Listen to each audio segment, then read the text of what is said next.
Say what you wanna say to me now. I wanna wake up with you in the morning. Show me there's nothing fake to me now. I wanna wake up with you in the morning. Say what you wanna say to me now. I wanna wake up with you in the morning. Show me there's nothing fake to me now. I wanna wake up with you in the morning. Turn this room, turn it to an ocean. Let me float around. Eyes closed, like we're dreaming even when we're not. You and me got a whole other meaning, I don't know how. You and me just know how it feels when we're falling in love. Say what you wanna say to me now.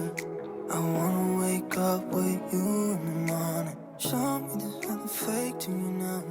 I wanna wake up with you in the morning. Say what you wanna say to me.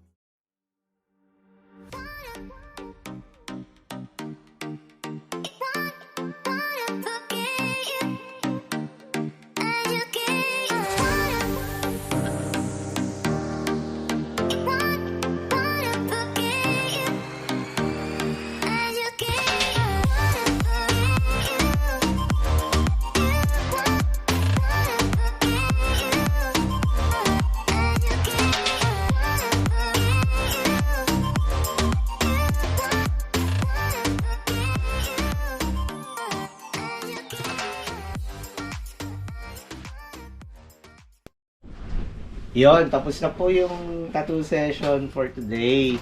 So, dito si Ma'am. Si Ma'am ay taga Chiba. Yung tinatattoo niya is rose and bird na tattoo sa paa. Bakit yun yung nagsabi? Maganda yung design. Yan. Tsaka may mga scar cover-up siya na corner na pinatakpan, kaya doon niya pinalagay.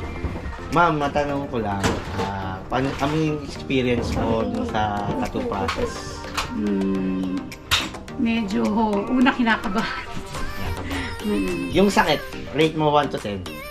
10 na pinakamasakit. Siguro mga 9. 9, so masakit daw dun sa part na yun. Para kay ma'am, no? Pero kinaya naman. Ay, yung huli. Yung bandang, yung white. Yung white ang Sa masakit. So, pero overall naman, kaya. Kaya.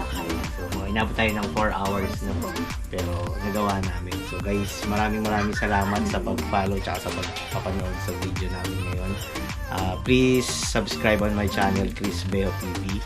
Nandiyan sa baba yung link. Pakiclick lang po. And bye!